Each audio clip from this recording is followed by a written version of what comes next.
Bonjour tout le monde, bienvenue à Parlons-en, une toute nouvelle saison qui débute aujourd'hui. Alors j'ai envie de rappeler ou d'informer ceux et celles qui se joignent à nous pour la première fois que Parlons-en, c'est du contenu d'information. Nous abordons des thématiques à chacun des épisodes en compagnie de professionnels dans le but de vous fournir une information claire et précise par rapport à la thématique abordée. Aujourd'hui, on parle de la transformation numérique de nos entreprises québécoises. Bienvenue à Parlons-en.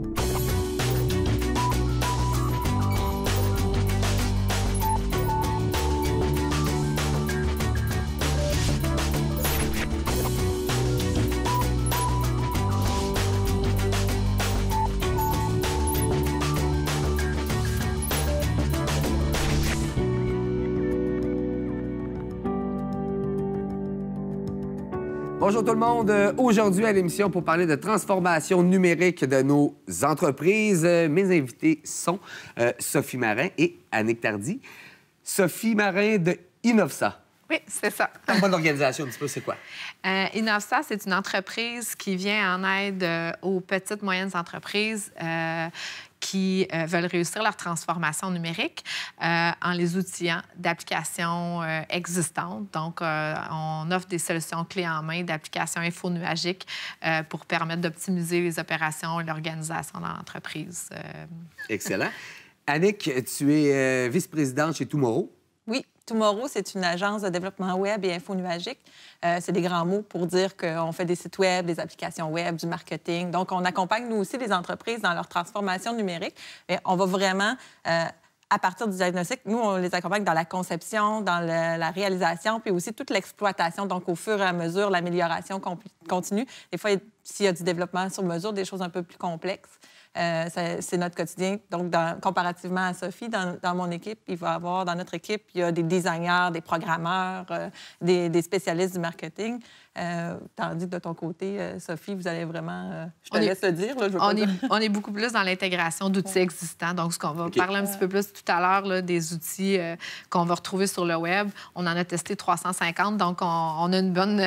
connaissance du marché. On a une bonne base. Vous êtes en mesure de nous diriger vers les bonnes pistes. Oui. Puis on travaille en collaboration avec des entreprises comme Tomorrow à partir du moment où, justement, on a besoin de conception, de programmation, puis de spécifiques là, dans le virage. Puis on va collaborer avec eux, justement, pour une belle expérience là, du début à la fin. Excellent. Bien, écoutez, les filles, on va mettre la table tout de suite. Quand on parle de transformation numérique, c'est quoi exactement une transformation numérique? Bien, je peux prendre la parole dès le départ. Une transformation numérique, il y a eu plusieurs termes. On a parlé de virage, de virage numérique. C'est très populaire. Mais je pense que ce qu'il faut en retenir, le virage était là pour crier aux entreprises de prendre un nouveau chemin pour leur faire comprendre que la façon de faire actuelle, traditionnelle, c'est dépassé, qu'il faut utiliser les technologies justement pour être plus efficace, pour communiquer mieux, pour satisfaire nos employés, mais aussi nos clients. En gros, une transformation numérique, c'est vraiment d'identifier lesquelles des activités de notre entreprise on est en mesure d'adapter à l'ère digitale. Donc, que ce soit la comptabilité, que ce soit l'administration, la gestion des employés, des horaires, des rendez-vous, que ce soit aussi les canaux de communication, les réseaux sociaux, le site Web, tout ça fait partie d'une transformation numérique. Il y a quelques années, on pouvait avoir l'impression, quand on prend le virage numérique, ça veut dire que notre entreprise, dorénavant, elle était en ligne. Elle avait son site Internet, on pouvait communiquer avec nous via ça. Mais là, ça ne s'arrête pas là. On va vraiment plus loin. On parlait de stratégie numérique, puis à l'époque, c'était automatiquement une stratégie marketing. Aujourd'hui, il faut faire attention. La stratégie numérique, c'est vraiment ce qui va représenter l'ensemble de nos activités, puis qui va avoir un bénéfice juste sur notre croissance, sur notre performance. Ça va nous permettre de diminuer nos coûts. Donc, il faut aller trouver la valeur ajoutée que l'outil l'outil va apporter à notre entreprise. Ça permet effectivement peut-être un plus grand nombre au niveau des ventes, mais en améliorant notre efficacité en tant qu'entreprise, en conservant les mêmes ventes, on devient par défaut plus rentable. Et il y a des menaces réelles. Annick, tu me parlais tout à l'heure d'une étude qui a été faite récemment où on comparait les entreprises qui ont entrepris un virage numérique versus d'autres qui ne l'ont pas encore fait. Il y a la BDC qui a sorti une étude très récemment, puis vraiment l'étude est fiable. Elle a été faite auprès de 2000 entreprises canadiennes, québécoises, mais aussi un comparatif aux États-Unis pour voir on était rendu où. Puis qu'est-ce qui se passait si on était avancé dans notre transformation numérique ou si on était conservateur. Ce qui est ressorti de ça, bien, au Québec, on est déjà mieux que la moyenne. Mais, donc, à raison d'une entreprise sur 4 qui est mature, donc qui est avancée au niveau de sa transformation numérique. Ça veut dire qu'elle a une culture numérique. Donc, elle pense à ses clients, à ses employés, à ses fournisseurs, puis à elle-même, puis elle utilise des outils pour que tout soit connecté, puis qu'il puisse avoir du clavardage, mais ensuite qu'il y ait un suivi qui est vraiment un processus qui est complet.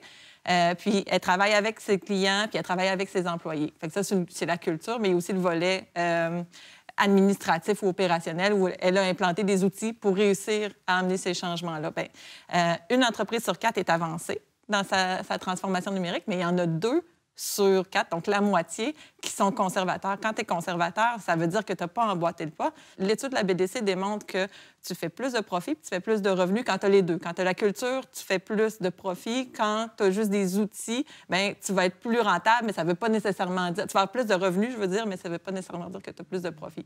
Mais qu'est-ce que tu fais quand tu es... sur plus de revenus sans être plus rentable. Oui, c'est ça. Fait qu'il faut vraiment que tu aies un mindset. Je pense à mes clients, quels irritants je peux éliminer, comment je peux optimiser. À ce moment-là, tu es vraiment dans une transformation numérique.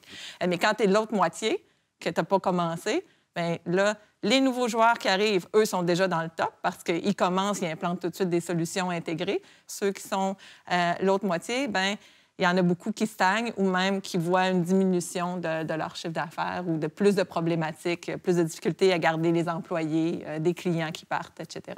Parce qu'effectivement, quand on parle, mettons, de gestion interne d'une entreprise, qu'est-ce qui distingue une entreprise, en fait, qui est mature dans sa transformation numérique d'une qui ne le serait pas du tout? Qu'est-ce qu'on utiliserait d'un côté qu'on n'utilise plus chez l'autre parce qu'on a d'autres solutions? Je pense que ce qui distingue une qui est mature d'une qui ne l'est pas, c'est que celle qui est mature, elle a compris justement que c'est l'ensemble de ses processus qu'elle devra réviser justement pour s'adapter et à ses employés, mais aussi à ses clients. Donc, on peut commencer, oui, par le web, mais il ne faut pas oublier que relié au web, il y a les produits, il y a les services. Puis là, c'est là où est-ce qu'on vient ajouter des outils numériques pour améliorer cette expérience-là, autant l'expérience utilisateur à l'interne, donc nos employés. Puis les clients, eux, ben oui, ils vont avoir le site web où ils peuvent consulter de l'information, mais il faut adapter l'expérience à leurs besoins puis à leurs demandes aussi parce que si notre client recherche une expérience de paiement facilitant, bien, si on est capable de lui offrir, il va être beaucoup plus fidèle puis il va revenir puis notre entreprise, justement, va réussir à répondre plus adéquatement aussi, là. Une petite entreprise, disons, qui est mature, bien, elle va offrir la prise de rendez-vous en ligne. Elle va permettre de payer de façon PayPass ou peu importe, là, de faire des transferts directs. Elle va envoyer une facture par courriel. Tu vas cliquer, tu vas pouvoir payer. Elle va aussi faciliter l'horaire de ses employés. Elle va offrir autant à ses employés qu'à ses clients. Tout va être plus intégré. Puis elle-même, elle va s'aider parce qu'elle va passer moins d'heures à faire la gestion de sa comptabilité. Ses reçus de cartes de crédit vont automatiquement se synchroniser avec son logiciel de comptabilité. Il va juste avoir une vérification à faire. Il n'y aura pas besoin de tout ressaisir l'information. Même chose, la facture, ce ne sera pas une facture papier qu'il va falloir réécrire. Elle va archiver. Ça peut aller aussi loin. Pas ça peut aller, ça va aussi loin. En fait, ta menace, elle est là. Mm-hmm. C'est que on parlait tout à l'heure du fait que j'avais eu une expérience avec un établissement scolaire qui, elle, offre aucune facilité de paiement. On peut pas réserver les cours en ligne. Il y a vraiment une lacune à ce point-là.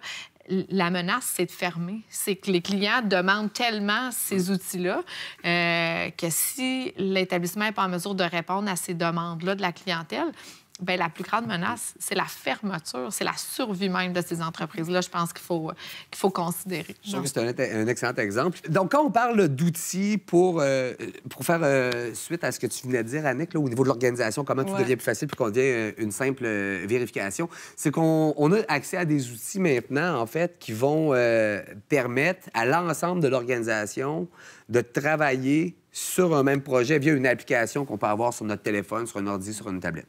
Donc, c'est accessible. Qui est accessible. Donc, je peux être un électricien qui va faire une réparation à quelque part, puis je suis capable de puncher sur mon téléphone l'heure d'arrivée, le travail effectué et l'heure de départ. Ouais. Puis tout ça, se comptabiliserait, puis à la fin de la journée, l'entrepreneur peut valider ce qui a été fait. Oui. Puis là, j'imagine l'entrepreneur qui dit oui, mais non, moi, c'est super compliqué. Là, il faut vraiment écrire la facture à la main parce que des pièces, il est parti. Bien, les logiciels aujourd'hui permettent, que ce soit un téléphone ou une tablette, ça reconnaît l'écriture. Tu fais ta facture, l'écriture va être reconnue, ça va être converti dans ton système. Donc, oui, c'est possible de rester, de ne pas avoir besoin de faire la facture papier, peu importe le type d'entreprise que tu as. Les freins qu'on se dit, ah, ben moi, j'ai des employés qui sont analphabètes, reconnaissance vocale. C'est vraiment pas, c'est plus un problème. C'est la grande tendance 2019 en passant. On est en début d'année. Ben oui. La reconnaissance vocale, c'est la grande tendance 2019. Nos outils sont prêts à reconnaître ce qu'on dicte, puis à le transcrire avec même un bon orthographe. Donc, on est rendu là. Il y a pratiquement plus de raisons, si on veut, de ne pas adopter au moins une technologie, puis au moins commencer à utiliser des outils pour soit optimiser nos opérations, soit mieux se vendre auprès de nos clients dans une entreprise. Mais est-ce que c'est justement à la portée de tout le monde? Est-ce que cette technologie-là reste simple pour l'ensemble des utilisateurs? De mon côté, moi, je suis persuadée que c'est très, très simple. Je pense que un des freins, c'est la peur du changement. On a peur de changer nos habitudes. Puis comme notre entreprise, on l'a bâti à la sueur de notre front, on est une petite entreprise de 1 à 20 employés. Souvent, c'est une croissance organique. On est allé chercher chacun de nos clients. Ils nous connaissent. On sent que la technologie va peut-être nous enlever cette proximité-là. Mais au contraire, je pense qu'il faut être courageux comme on l'a été quand on a créé notre entreprise au départ. Et il faut justement identifier là où on peut améliorer nos façons de faire. Puis juste avec le téléphone, on a déjà les outils au bout des doigts. C'est de vraiment valider quelle est notre entreprise, puis par où on peut commencer. Donc, il faut identifier qu'est-ce qui est le plus payant pour nous d'abord. Et puis ça peut être la prochaine question. Moi, j'ai envie de dire, oui, puis justement, par où est-ce qu'on commence? En fait, la première question. Parce que c'est là que ça le dit bien. Une fois qu'on a fait ça, on le disait un peu tout à l'heure, si on y va avec au moins sécurisé, parce que là, on est une entreprise, puis ça, souvent, on l'oublie, on va avoir des données un peu sensibles. Puis c'est aussi une peur, parce que l'entrepreneur va dire... Oui, mais là, si je perds mes données ou, tu sais, que s'il arrive quelque chose, bien, je pense que de venir sécuriser à la base, nous, on propose toujours d'utiliser un gestionnaire de mots de passe. Donc, je pourrais te laisser le lien, là, pour ceux qui veulent le faire seuls. Sinon, je vous donnerai le lien quand nous, on a un petit package où on le fait même pour vous autres. Mais l'espace de gérer nos mots de passe, puis tout de suite après de commencer, par l'administration, fait que le papier, les bons de commande, les documents qu'on utilise fréquemment, puis d'avoir en place, justement, au moins un bureau sans papier, si on veut. Là, ça nous permet déjà, là, par la suite, là, de commencer, là, puis d'avoir une bonne base là, pour la suite des choses. Qu'on décide de le faire seul ou d'être accompagné, une bonne façon de commencer, vraiment de se mettre en... Bien, c'est le mindset. Il faut vraiment que tu aies la tête... Il faut être prêt mentalement à s'embarquer dedans. Oui, mais ça ne veut pas dire que c'est gros pour autant. Il faut juste dire, il faut que j'ai envie, que ce soit plus facile pour mes clients, plus facile pour mes employés, puis plus facile pour moi. À partir de là, je me pose la question, bien, c'est quoi le principal irritant de chacune de ces 3 catégories-là? Ça me donne déjà une petite liste de choses que je peux améliorer. Puis, je pense pas que tout le monde est à son entreprise et dit « Ah, j'ai rien à améliorer. » Au contraire, tout le monde le sait qu'il faut améliorer les choses, mais par où je commence? Bien, déjà, de faire cette petite liste-là, ça prend 15 minutes. Je peux, si je décide de le faire tout seul, je peux d'essayer des choses, de vouloir essayer des choses qui me semblent faciles, comme juste... Ouais. On perd tellement de temps avec nos courriels. Il y en a qui sont à ce stade-là. Tu sais, des entreprises sûrement qui écoutent. Moi, nous autres, nos courriels, je suis tout le temps en train de faire du support technique, pas reçu, des choses comme ça. Faire un switch vers des solutions infonuagiques, ça prend moins d'une journée. Puis ça peut aussi se faire seul ou accompagné. Mais après ça, fait que je peux faire des recherches sur Google, le top 10 de ces solutions-là. Déjà, ça me prépare. Ou contacter quelqu'un pour être accompagné, mais c'est déjà un bon début. Puis au Québec aussi, il y a plein d'organismes qui te donnent un diagnostic. Tu peux faire des diagnostics en ligne. On va te fournir les liens si tu veux les mettre. Des fois, on a observé que peut-être le niveau de vocabulaire est un peu trop de grands mots, si on veut. Il n'est pas assez concret. Ouais. C'est parce que je suis allé remplir un des questionnaires et pas tant fier de notre résultat. On se pensait meilleur que ça. Non, c'est pas long, vraiment. 4-5 minutes, c'était réglé. Mais... en fait, si j'avais tout compris les questions qu'on me posait, probablement qu'en 2 minutes, ça aurait été fait. Mais, c'est ça, j'ai trouvé... Puis en plus, vous m'avez dit... j'ai fait celui de la BDC. Vous me disiez que j'avais pris celui qui était le plus simple. Qui va super vite à faire. Mais non, effectivement, j'étais pas certain de ce que je devais dire à chacune des réponses. Donc, effectivement, il y a une première difficulté qu'on voit là, c'est au niveau du langage. Si t'es pas... si t'es pas, dans le fond, déjà bien implanté dans le monde du numérique, peut-être que ça peut t'apparaître un peu plus difficile. Mais bon, il y a des services, humains, il y a des gens qui peuvent t'aider là-dedans. Ouais, la Ville de Québec, elle offre un service gratuit. Tu te présentes, puis on fait tu peux avoir accès à quelqu'un qui va faire un diagnostic gratuit. Puis après ça, tu pars de là, tu peux être accompagné par la Ville de Québec pendant 1 an pour... Ah oui? Oui. Il s'agit... On va mettre les liens. Dans le fond, il y a plusieurs initiatives. Ça, ce que je parle, c'est Québec 100% numérique qui est à pas mal tous les types d'entreprises. Il y en a qui sont destinés aux manufacturiers, il y en a qui sont destinés au commerce de détail.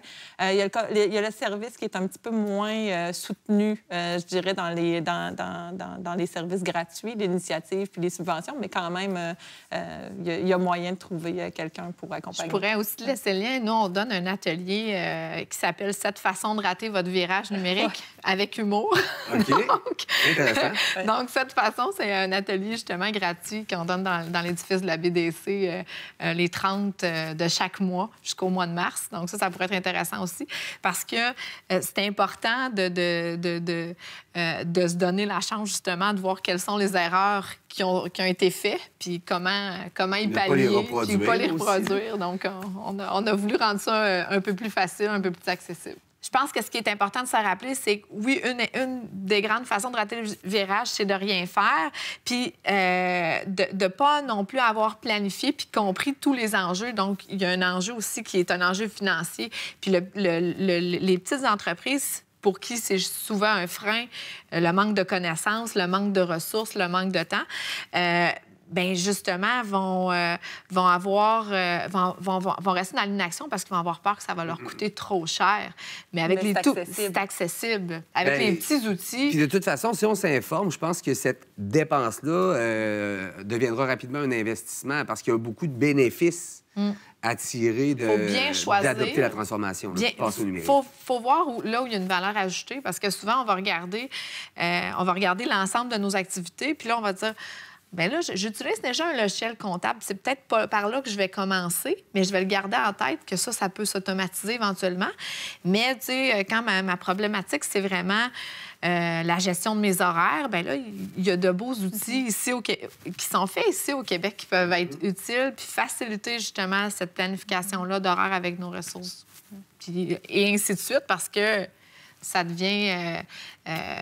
une fois qu'on a emboîté le pas, bien là, on ajoute au fur et à mesure des nouvelles choses. Vous m'en nommez des outils, en fait, qui seraient développés au Québec? Bien, gestion des horaires, on a Agendrix, qui est fait ici au Québec. Au niveau du marketing, tout ce qui est là, si tu passes une commande, tu as un suivi ou tu vas sur un site web puis on veut te refaire de la publicité, t'envoyer tu t'abonnes, tu vas avoir un goodies puis tu vas recevoir des suivis par courriel.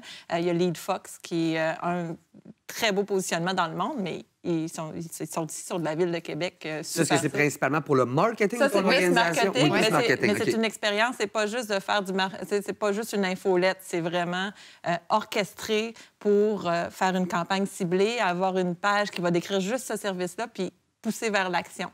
Il y a aussi WebSelf qui permet de faire un site web ou un commerce en ligne. C'est une entreprise québécoise aussi qui est sur le boulevard Langelier. Qui, eux, ont un succès mondial, beaucoup plus au niveau des travailleurs autonomes, mais aussi de la très petite entreprise, super service à la clientèle, en français, bien entendu, puis ça coûte une quinzaine de dollars par mois. Wow! Ouais. C'est pour l'interne. Nous, on travaille particulièrement avec Colabox, qui est développé ici, qui te permet de gérer chacun de tes projets, les horaires des gens, le cumul des dans le domaine vidéo aussi, si je me trompe pas. Colabox, je pense que ça s'adapte vraiment à tout type d'entreprise, mais... là où je voulais en venir, c'est que on a démontré notre intérêt à rendre tout ça plus facile parce qu'aujourd'hui, les gens ont l'application sur leur téléphone, on peut la rentrer, on voit le projet, on voit qu'est-ce qui reste au niveau des budgets puis de l'évolution du truc. Mais tout le côté communication avec les clients, il y a tout un côté de l'outil qui est pas utilisé encore chez nous. Ça, j'imagine qu'on n'est pas les seuls à y aller comme ça. En tout cas, nous, de notre côté, pour la majorité de nos clients, comme on déploie des outils existants, souvent, c'est vraiment venir identifier qu'est-ce qui est sous-utilisé puis comment on peut le faire, soit pour améliorer le service client, soit pour améliorer la vie des employés puis des gestionnaires, parce que... je donnais un exemple récemment. J'étais à l'Université Laval avec les analystes en système d'information organisationnelle, puis on parlait justement d'intelligence d'affaires. Puis aujourd'hui, l'intelligence d'affaires, elle provient de l'ensemble de ces petits outils-là. Elle est accessible à la petite entreprise parce que des Colabox, des Google vont nous donner de l'information. Les données vont nous donner de l'information. On ne sait juste pas encore tout à fait comment l'analyser puis la comprendre, là, mais au bout de nos doigts, on a vraiment une nouvelle façon de gérer nos entreprises puis beaucoup d'informations qui vont nous permettre d'être plus proactifs, d'avoir des meilleurs résultats. Puis, comme l'étude de la BDC le dit, là, d'être beaucoup plus efficace là, en 2019 puis dans les années à venir. Aujourd'hui, on parle de la petite entreprise. C'est pour ça qu'on focus beaucoup sur avoir du clavardage en ligne, pouvoir prendre ses rendez-vous, montrer son inventaire en ligne, c'est des choses. Mais aussitôt que tu as passé ça, c'est juste la première étape. La transformation numérique, ça vient aussi avec, justement, les données, le fait que tous tes systèmes sont connectés. Tu as plein de données. Tu peux avoir des tableaux de bord qui te permettent d'identifier rapidement c'est quoi ta prochaine action. Ça, c'est l'étape 2. Déjà, juste l'étape 1, de mettre en place des petites solutions qui vont te permettre de collecter tranquillement des données puis de offrir un meilleur service, meilleure qualité aussi à l'emploi. C'est le premier pas. Puis comme entrée de gamme, là, pour l'essayer, j'y crois, j'ai un peu peur. Donc, je veux tester. Là. Je suis conservateur. Est-ce que Google, par exemple, qui offre Google Agenda, les boîtes courriels, parce que tantôt, vous faisiez référence aussi aux anciennes adresses courriels, Bellnet, Hotmail. Oui, bien, à partir du moment où on est une entreprise, bien, on doit avoir quand même un certain professionnalisme, mais aussi, on doit avoir une facilité, justement, de communiquer avec l'extérieur, puis à l'interne aussi. Ça prend une certaine sécurité de base, on l'a dit tout à l'heure. Donc, on évite les sophiemarins@gmail. On essaie de mettre notre nom de domaine, notre nom d'entreprise. Puis la suite Google, à partir de 5,95 par mois, on a la suite entreprise de base, bien, on a accès justement à un univers justement de possibilités, soit avec Google Agenda, qui nous permet d'ajouter justement à nos clients, de leur envoyer la confirmation de notre rendez-vous avec eux directement en ligne. On peut conserver toutes ces informations-là sur notre clientèle à même une base de données très convivial, très simple. Là. Donc, souvent, les versions d'essai, pas dans le cas de Google, mais dans le cas entre autres, un CRM. Là, je ne veux pas m'avancer sur les solutions québécoises que j'ai dit, mais il me semble qu'ils ont tous des entrées de gamme pour essayer, soit au minimum un 14 jours d'essai.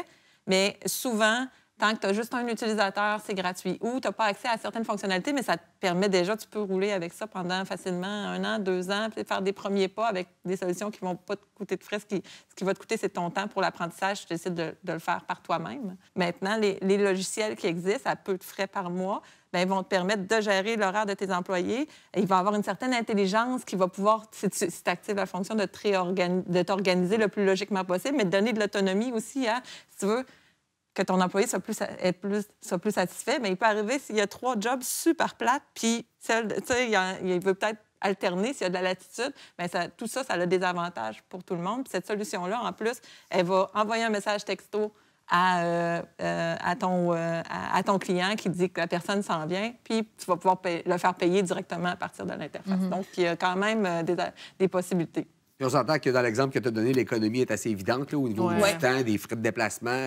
Dans un contexte un peu compliqué à Québec, semble-t-il, pour se déplacer en auto. De faire transformer nos entreprises vers le numérique offre différents avantages. On a parlé de la rentabilité, du profit. Oui, mais dans un contexte où le transport est difficile, où on est en plein emploi, nos entreprises, au niveau de la rétention des employés, peut devenir un peu plus intéressant parce que là, plus facilement, on peut travailler de la maison. On peut commencer notre journée de la maison pour éviter les heures de pointe et ces choses-là. C'est tous des avantages que la transformation numérique propose. Oui, absolument. Mais je pense qu'il faut rester aussi créatif quand on parle d'outils numériques. Des outils digitales, bien, éventuellement, justement, on peut donner une possibilité différente à des travailleurs qui doivent se rendre tous en même temps au bureau, d'avoir en main le travail à faire, d'avoir accès à leurs outils, à leur bureau de travail, à leurs collègues, collaborer en ligne. C'est toutes des possibilités qu'offre le numérique. Il s'agit vraiment, qu'on soit petit ou un petit peu plus gros, il s'agit vraiment de se donner un gros objectif, puis après ça, des tout petits objectifs, puis s'engager à les atteindre. Là. Donc, travailler là, quotidiennement, puis c'est pour ça qu'on parle de transformation. C'est pas juste un virage, c'est une transformation quotidienne vers l'atteinte d'un mode de vie différent là, avec des outils numériques. Annick, Sophie, merci beaucoup d'avoir pris du temps avec nous aujourd'hui. On va essayer de placer plusieurs liens sur la page de l'émission pour que les gens puissent aller cliquer directement. On en mettra aussi quelques-uns en référence au générique. Donc, merci beaucoup d'avoir pris du temps avec nous aujourd'hui. Bonne continuation dans cette transformation des petites et moyennes entreprises québécoises vers le numérique. En conclusion, je tiens à remercier Sylvie Bolduc, artiste peintre, qui nous a prêté cette toile aujourd'hui. Je vous rappelle que pour voir et revoir tout le contenu produit par ccap.tv, on se donne rendez-vous sur la page YouTube. Et bien sûr, vos commentaires sont les bienvenus via nos pages Facebook. Je vous souhaite de passer du bon temps et je vous dis à la prochaine.